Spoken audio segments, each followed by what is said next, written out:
12월이 되었고 금요일 날 첫눈이 내렸습니다. 그래서 성탄의 날 기분이 난다. 그런데 이렇게 눈이 올 때마다 제가 새벽에 나올 때 좀 걱정스러워. 눈이 너무 쌓이면 나올 수 없어. 근데 그래도 금요일 날 나오면서 그냥 눈사고로 매번 뜨고 하니까 올 수가 있더라고요. 그래서 새벽 예배하고 집에 갔다가 이제 할 일이 있어서 이렇게 하고 다 마치고 한 오후 2시인가 3시에 교회를 다시 왔어요. 2시인가 3시에. 그래서 이렇게 하다가 보니까 문이 이상한 거예요. 문이. 가만히 있어봐. 문이 왜 이렇게 돼 있지? 그리고 쓱 미니까 그냥 열려요. 키를 안 넣는 것도 불구하고. 그래 보니까 자물쇠가 깨져가지고 바닥에 툭 떨어져요. 그 교회 문을 또 깼어요. 지난번에도 한국에서 저거 고쳤죠. 우리 김수사님. 근데 또 깼어요. 네? 또 고치는데 사실 굉장히 튼튼하게 해놨거든요. 저거. 근데 그걸 깨가지고 그래서 확 밀어서 막 깨진 것 같아요. 이게 뭔 일인가 그러고 이제 막 둘러봤는데 없어진 건 없는 것 같아가지고 그때 정신이 막 나가가지고 제대로 둘러보지를 못했어요. 근데 보니까 이 강단에다 이렇게 제가 생수, 작은 생수 2개를 갖다 놨는데 고개 싹 없어졌어요. 2개가. 근데 2개에다가 반이 남았었거든요. 하나는 반을 제가 마시고 또 고기가 놔뒀는데 그거는 안 가져갔어요. 어떤 거 뭐 없어진 거 없나 보고 이렇게 둘러보다가 없구나. 그리고 집에 갔는데 아무래도 자꾸 찝찝해요. 그래서 또 나왔어요. 교회 밤중에 이제 나와가지고 컴퓨터도 있고 뭐 기타도 있고 다 있어요. 보니까 아무것도 가져간 게 없는 거예요. 야, 아무것도 가져간 게 없구나. 그래서 그래도 그나마 감사하다. 그래가지고 이제 갔다가 그 다음날 토요일날 교회를 청소를 하면서 2층을 한번 이렇게 살펴봤어요. 그랬더니 2층에 사탕 껍데기가 있더라고요. 사탕 껍데기가. 잔 게 아니에요. 왜냐면 낮에 잠깐 왔다 갔거든요. 내가 새벽에 왔다 가고 2시에 왔으니까 문이 깨져 있었으니까 그 사이에 온 거예요. 그 사이에 들어와서 막 잠깐 몸을 녹이시면서 사탕을 이렇게 잡수시면서 왔다가 가는 것 같고. 기도하고 가나? 어쨌든 그러면 감사하죠. 뭐. 어쨌든 그래서 또 다시 우리 김수사님 또 수고를 하셔야 되겠다 그렇게 생각을 했습니다. 어쨌든 감사합니다. 그 어려운 사람 이렇게 와서 훈훈한 데 있다가 갔으니까 목록이 왔으니까 아마 첫눈이 내리니까 눈이 내리니까 조금 아마 힘들었던 것 같아요. 돌아다니는 사람들이. 그래서 들렸다 가지 않았나. 들렸다 가지 않았나. 그래서 좀 그냥 들렸다 가면서 열쇠를 깨서 죄송합니다. 이렇게 붙여놓고라도 가면 얼마나 그런 예의라도 좀 있었으면 참 좋았을 텐데 어쨌든 그렇습니다. 오늘 10절 말씀에 보니까 그러나 나의 나 된 것은 하나님의 은혜로 된 것이니라고 말씀하고 있습니다. 나의 나 된 것은. 여러분은 어떻습니까? 여러분이 보는 여러분과 밖에 다른 사람이 보는 여러분과 가족들이 보는 여러분과 그리고 부모가 보는 여러분들, 특히나 우리 하나님 보시는 나는 어떤지. 사도 바울은 자기가 지금 복음을 전하면서 자기가 지금 위치에서 자기의 자신된 것, 내가 나 된 것은이라고 이렇게 말씀을 고백하고 있습니다. 그래서 제목을 나의 나 된 것은. 여러분들 과연 내가 지금 어떤 상황인가, 나는 어떤가 한번 우리 자신들을 깊이 한번 생각해 보시기를 바랍니다. 벌써 12월 달이잖아요. 11개월을 살았어요. 1년 동안 내가 살면서 나는 어떤 삶을 살았는가, 사람들에게 나는 어떻게 보여지고 있는가, 어떻게 보여지고 있는가. 그래서 나의 나된 것은 제목을 잡았습니다. 우리는 사실 지금까지 살아온 것이 누구의 은혜인가 우리가 한번 생각해봐야 될 줄 알았습니다. 이 세상에 태어난 것은 누구의 은혜입니까? 네, 하나님의 은혜고 부모님의 은혜. 그렇죠? 부모님들이 나를 낳아주셨습니다. 그리고 특히나 하루하루 숨쉬고 살아가는 것, 호흡하면서 살아가는 것은 하나님의 은혜인 줄로 믿습니다.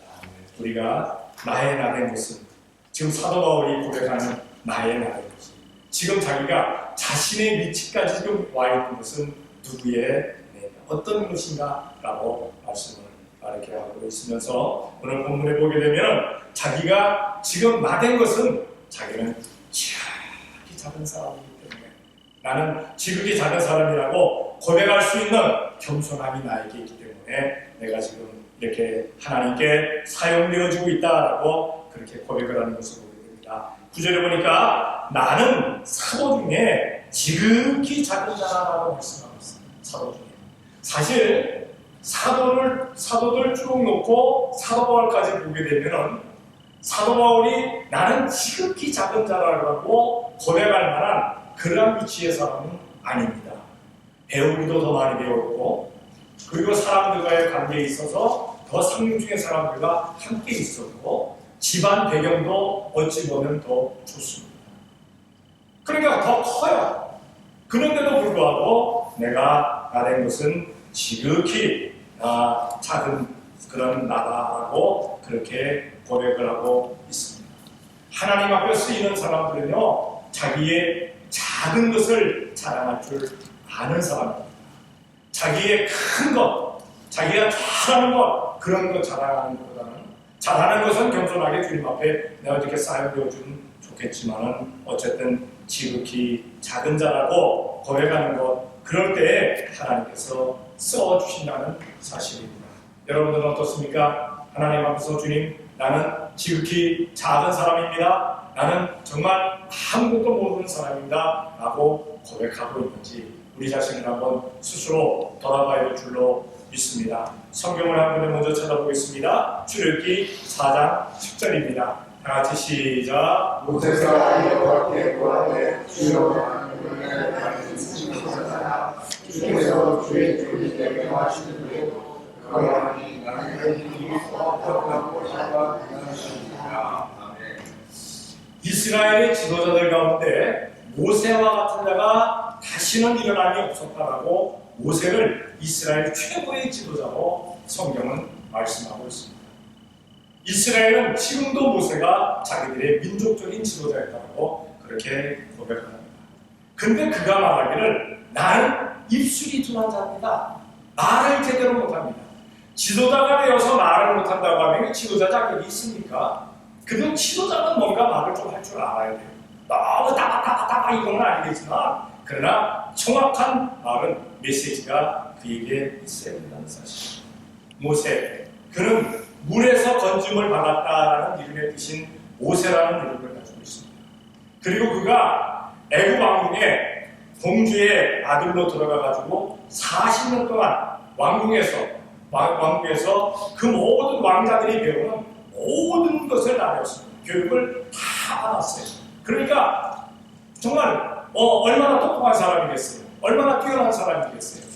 그런데 그가 40세 되었을 때 뭡니까? 성을 건축하는 그곳에 건축 현장에 갔다가 이스라엘 백성이 이렇게 학대당하는 것을 보면서 그 학대하는 사람을 때려 죽였어요. 때려 죽이고 흙에다가 묻었습니다. 감추어놨습니다. 근데 그것이 들통나가지고 그것이 탈로나가지고 모세가 광야로 도망가잖아요. 미디안 광야로 도망가서 거기서 40년 동안 40년 동안 보내면서 자기가 받았던 모든 교육의 것들이 아마 사라졌습니다. 40년. 그리고 40년 동안 광야에 살면서 뭐 말을 많이 했겠어요? 사람이요. 말을 잘하던 사람도 사람들과의 관계가 끊어지고 말을 안 하고 가만히 있으면 말하는 법을 잊어버리고 맙니다. 말하는 사람들은요 보면은 말을 계속 하고 이 사람과 저 사람과 대화하고 그러는 가운데 말을 하는 방법을 배우는 계속.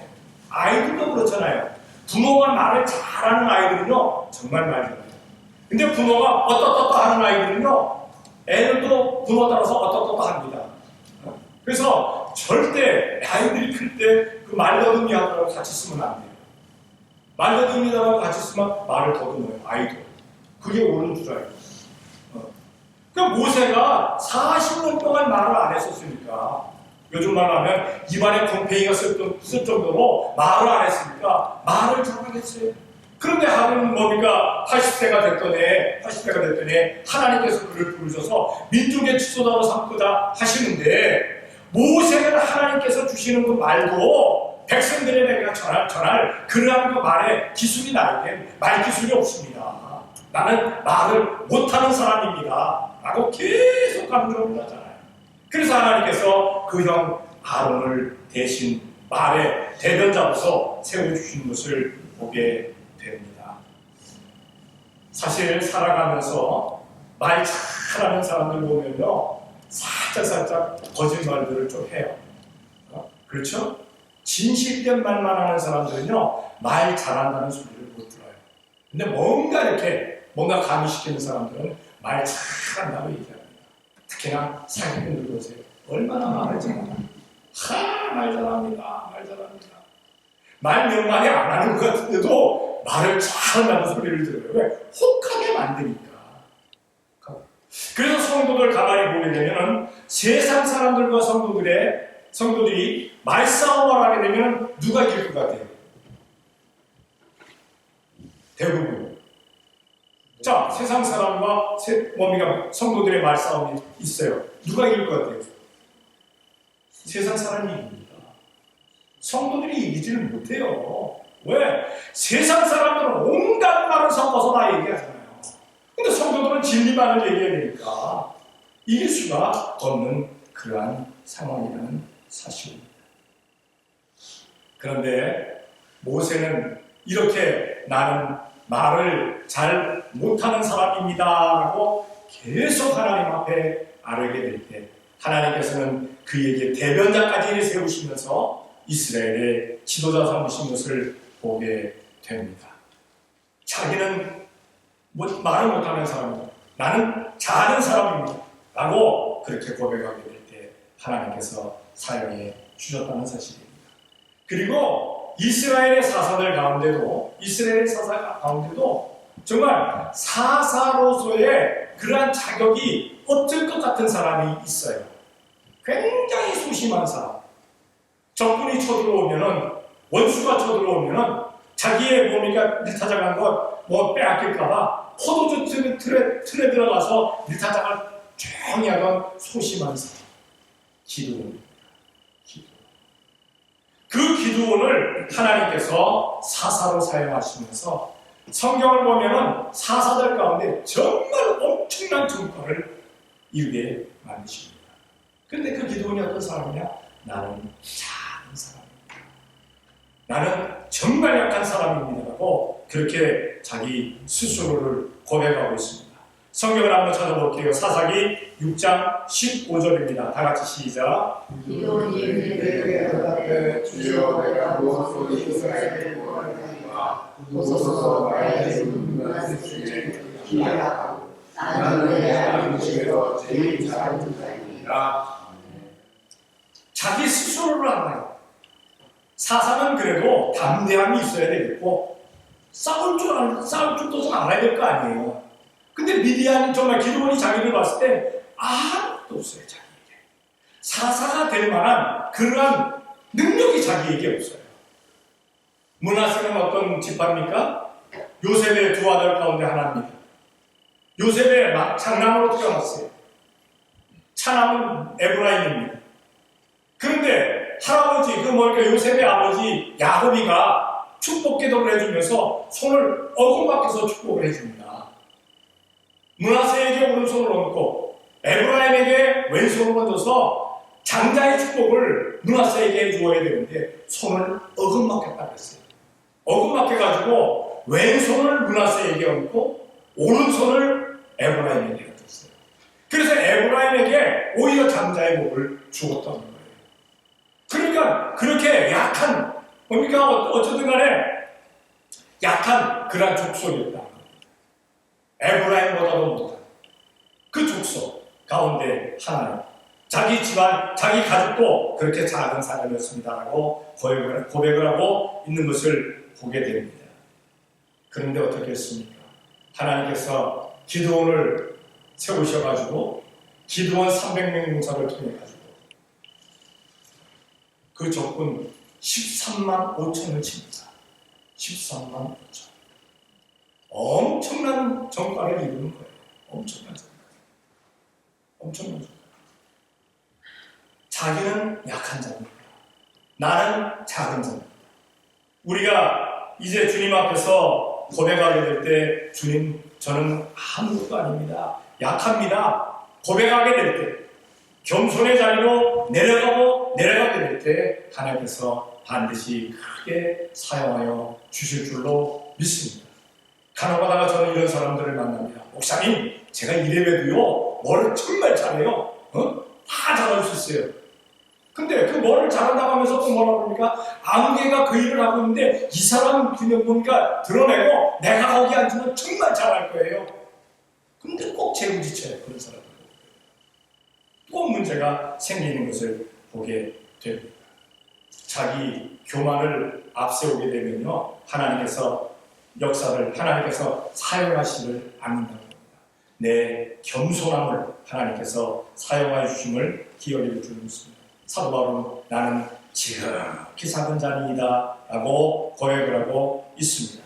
또한 10절에 보니까 이렇게 지극히 작은 자인 자기가 어떻게 세계 선교에 앞장설 수 있었느냐, 어떻게 하나님 말씀 복음 전하는데 그렇게 사용될 수 있느냐. 10절에 보니까 그러나 나의 나 된 것은 하나님의 은혜로 된 것이니. 은혜는 뭡니까? 값없이 주는 혜택, 값없이 주는 선물입니다. 자기가 뭐가 잘나서, 내가 뭔가 똑똑해서, 내가 뭔가 잘해서 준 것이 아니라 나는 못했지만, 아무것도 아니지만 하나님께서 그냥 나를 사용해 주셨다. 우리가 이 세상 지금까지 살아오면서 11개월 지났습니다. 2025년을 살아오면서 과연 내가 지금까지 살아온 것, 내가 잘해서 지금까지 건강하게 살아왔는가? 아니면 하나님께서 지켜주신 것입니다. 우리는 하나님의 은혜입니다라는 그러한 고백이, 우리의 고백이 되어야 될 줄로 믿습니다. 하나님의 은혜입니다. 하나님의 은혜입니다. 성경을 한번 찾아볼게요. 이사야 41장 10절입니다. 다 같이 시작. 두려워 말라 내가 너와 함께하겠느냐. 놀라지 말라 내가 너를 굳세게 하리라. 지켜서 도와주리라. 참으로 나의 의로운 오른손으로 너를 이끌리라. 아멘. 하나님께서 우리를 하나님의 오른손에 붙들어 주시면 누가 우리를 패배시킬 수 있겠어요? 누가 우리를 무너뜨릴 수가 있겠어요? 실족시킬 수가 없지요. 오늘 이사야 41장 10절에 보니까 참으로 너를 도와주리라. 참으로 나의 의로운 손으로 너를 붙들리라. 반복하고 있어요. 참으로. 우리가 무슨 대화를 하다가 친구들하고 혹은 사람들하고 대화를 하다가 무슨 말을 하면 얘기하면 그거 정말이야? 정말이야? 라고 묻는 사람이 있어요. 하나님께서는 사람을 잘 아셔요. 그래서 참으로 반복을 해서 우리들에게 그렇게 말씀하고 계신다는 사실입니다. 진정으로 우리를 도와주겠다. 내가 너를 도와주겠다고 말씀하고 있습니다. 이 세상 살아가면서 어떤 사람이 나의 도움이 된다라고 할 때 힘이 생깁니다. 우리가 이렇게 살아가면서 주위를 둘러봤을 때 아무도 나를 도와주는 사람 없다 그러면 얼마나 맥이 빠져요. 그런데 쓱 봤을 때 이 사람은 나 돕는 사람이야. 이 사람은 나에게 함께하는 사람이야. 라고 할 때 힘이 생긴다는 사실입니다. 아이들이 부모와 함께 있으면 그래서 힘이 생기는 거예요. 나를 돕는 사람이 있다는 거예요. 하물며 하나님께서 나를 도울 때 힘이 안 생길 수가 없지요. 이 세상 살아가면서 하나님이 나와 함께 하시고 나에게 나를 도와주신다 라고 할 때 나의 도움이 되고 나의 힘이 되고 나의 대변자가 된다고 하니까 두려울 것이 없다는 그러한 사실입니다. 우리는 그래서 담대하게 이 세상 살아가면서 형통한 삶을 살 수가 있다는 사실입니다. 두려워 말아라. 놀라지 말아라. 내가 너와 함께한다. 내 오른손으로 너를 붙들어 주겠다. 내 오른손. 내가 참으로 너를 도와주겠다. 라고 말씀하고 있습니다. 또 한 번 보게 됩니다. 디모데전서 1장 13절 14절입니다. 다 같이 시작. 내가 저를 먹으려고 똑같아도 도리어 오늘 이곳에 내가 하였습니다. 우리 주의 은혜가 그리스도의 사랑인 우리와 사랑과 함께 넘치고 풍성하였도다. 아멘. 세계선교의 선두주자입니다. 3차 세계선교를 이룬 그러한 사도입니다. 그 사도 바울이 자기가 죄를 범해서 자기는 회방자요, 핍박자요, 호행자였지만 그러나 그것은 내가 알지 못할 때, 다시 말해서 예수님에 대해서 알지 못할 때 자기가 죄를 범했다라고 말씀하고 있습니다. 성도도 역시 마찬가지입니다. 알지 못할 때 죄를 범할 수는 있어요. 그러나 알면서 죄를 범하면 참 얄미워요. 성도들도 어떨 때는 얄미울 때가 있어. 왜? 아는데도 그렇게 안 사니까. 그때는 저는 어떡할까 하는 마음이 들어요. 근데 성도들도 실수하기도 하고 잘못하기도 합니다. 그런데 물어보면 몰라서 그런 거예요. 몰라서. 그러면 다시 회개하고 그대로 그 나쁘게 제대로 좀 뭡니까? 실수하거나 죄를 범치 아니면 된다는 사실입니다. 사탄은요 시시로 때문에 계속 성도들이 실족하게끔 죄를 범하게끔 그렇게 유혹을 합니다. 우리 성도들은 그 유혹에 넘어가지 아니하는 그러한 우리가 되어야 될 줄로 믿습니다. 사도 바울은 자기가 알고 나서 주님을 위해서 살 때는 자기가 먹어도 주를 위해서 먹고 살아도 굶어도 주를 위해서 굶고 살아도 주를 위해서 살고 죽어도 주를 위해서 산다라고 말씀하고 있습니다. 주의 영광을 위해서 살았다는 겁니다. 우리 과연 11개월 동안을 어떻게 살았는지는 모르겠습니다만 우리 앞으로의 삶이 주님을 위해서 사는 우리가 되어야 될 줄로 믿습니다. 누군가 물어본다면 나는 주를 위해서 살아갑니다. 주님의 영광을 위해서 삽니다. 살 수 있는 우리가 되어야 될 줄로 믿습니다. 왜? 하나님께서 나에게 은혜를 주셨기 때문에. 나에게 은혜를 주셨음을 확실하게 아는 사람은요 주님 앞에 충성을 다할 수가 있어요. 그러나 내가 내 힘으로 내가 내 잘난 맛에 여태까지 살아왔다고 하면 주님 앞에 충성을 하지 않는다는 사실입니다. 하나님의 은혜로 내가 지금 이 자리에 있다. 그러면 지금 이 자는 나에게 하나님의 은혜가 임해서 그렇게 주님의 일을 하게 될 때 어떤 일을 해야 하느냐. 11절에 보니까 그러므로 내나 저희나 이같이 전파하네 너희도 이같이 믿었느니라 라고 말씀하고 있습니다. 예수님 믿고 우리 주님께서 주신 복으로 살아가는 사람들은 어떻습니까? 예수님을 전하는 삶을 살아야 된다는 사실입니다. 성경을 한번 찾아볼게요. 이사야 58장 1절입니다. 다 같이 시작. 그의 역사와 아끼지 말라. 내 모든 나무가 전하여 내 백성의 그물을 여호와의 그물을 보아라. 누군가 내 허물을 지적하고 내 죄를 얘기한다면 그 사람 그렇게 좋게 보이지 않습니다. 그렇죠? 네?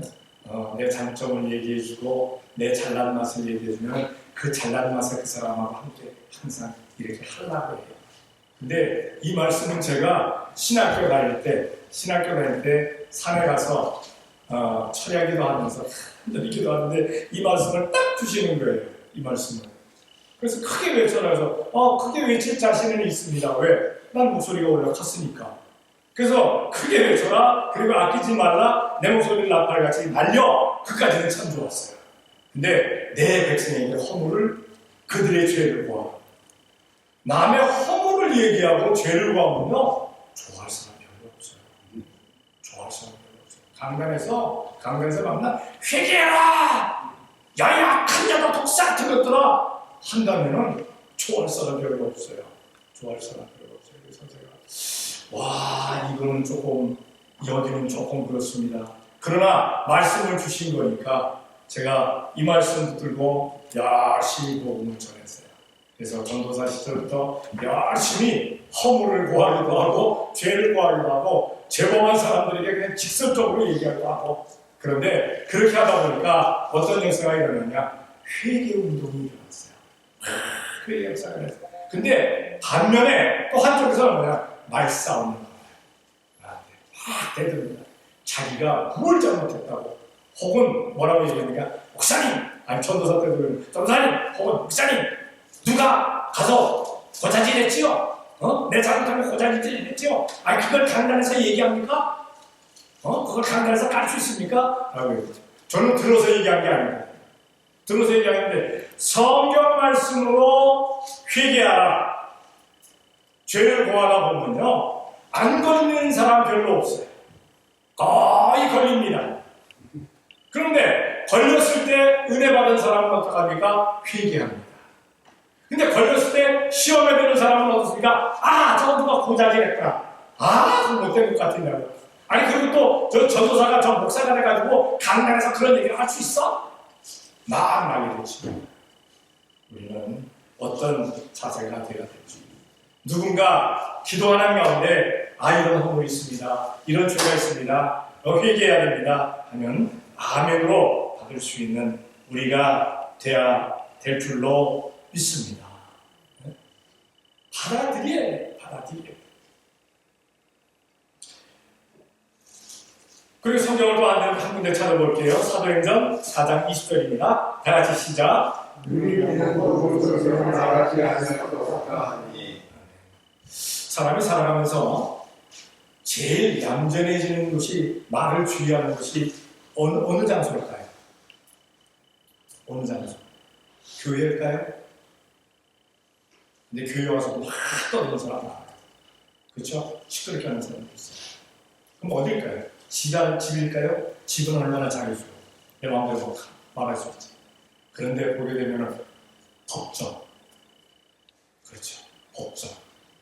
코르트에 가면 함부로 떠들어댈 수가 없어요. 법정에 가가지고 재판을 받으면서 내 마음대로 떠드는 사람 있습니까? 소리 꽉 지르고? 없어요. 얌전해져요. 왜? 거기서 소리 질러봐야 자기만 손해보거든요. 왜 손해봅니까? 법정 모독죄.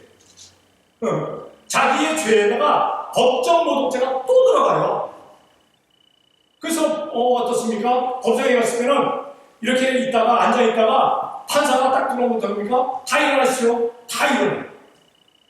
판사가 자기가 뜨고 앉으면 딱 앉아요. 판사, 변호사, 검사, 몇 명이 안 되는 그러한 법정에서도 얌전해지고 조용해지는데, 지금 베드로가 얘기하는 이 얘기, 이 말씀, 우리는 보고 들은 것을 말하지 아니할 수 없다라고 항변하는 데가 어딘가? 공회원들의 재판 장소입니다. 수십 명이 앉아있는 공회원들이 너 왜 그런 말을 했느냐? 하지 말아라 라고 얘기하니까 여기다가 항변하는 거예요. 보고 들은 것을 말하지 아니할 수가 없다. 우리 성도들은요, 보고 들은 것을 잘 전하는 우리가 되어야 될 줄로 믿습니다. 그래서 성도들은 체험의 신앙이 되어야 돼요. 기도하는 가운데 응답을 받았다거나, 봉사하면서 하나님께 주시는 그런 복을 받았다거나, 하나님 앞에 온전히 드렸는데, 공헌했는데 하나님께서 그보다 더 넘치는 복을 주셨다거나, 우리가 신앙생활하면서 받은 그러한 체험이 있게 되면 그 체험을 얘기할 수 있잖아요. 근데 체험이 없으면 얘기가 안 되는 거예요. 얘기가 안 되는 거예요. 어쨌든 우리가 기억해야 될 것은 뭡니까? 우리가 조용할 때는 조용해야 되겠지만, 그러나 복음을 전할 때 있어서는 보고 들은 것을 전하지 아니할 수 없다, 말하지 아니할 수 없다라고 이야기한 베드로의 그러한 항변이, 우리의 항변이 되어야 될 줄로 믿습니다. 우리는 전파하는 우리가 되어야 되겠다는 사실입니다. 하나님께서 지금까지 지켜주신 것, 어떤 것이 어떤가? 내가 겸손해질 때, 낮아질 때, 작은 자가 되었을 때 더 큰 복을 허락해 주십니다. 그 모든 것이 하나님의 은혜였습니다. 그 하나님의 은혜를 우리는 어떻게 해야 될까요? 나가서 전할 수 있는 우리가 되어야 될 줄로 믿습니다. 만나는 사람들에게 복음을 전하는 겁니다. 세상 사람들은 자기의 그 뭡니까? 자기에게 일어났던 일들을 많이 얘기합니다. 그런데 예수님 믿는 사람들이 그거 잘 안 하는 거예요. 예수님 믿는 사람. 그러나 어쨌든 우리가 기억해야 될 것은 우리는 복음을 잘 전할 수 있는, 하나님께서 내게 주신 복을 나가서 전할 수 있는 우리 성도들이 되어지시기를 예수님의 이름으로 축원합니다. 기도하겠습니다. 사랑의 아버지 하나님 감사합니다. 사랑하여 주시어서 오늘도 주님 앞에 나와 예배할 수 있는 복을 얻어가신 것 감사합니다. 나된 것은 우리가 겸손할 때 하나님께서 복을 주시었고, 또한 하나님의 은혜로 우리들에게 넘치는 것들로 채워주셨습니다. 나아가서 우리 주님의 놀라운 역사들을 전할 수 있는, 복음을 전할 수 있는 우리가 되어질 수 있도록 우리 주님께서 도와주시옵소서. 믿사옵고 예수님의 이름으로 기도 드리옵나이다. 아멘.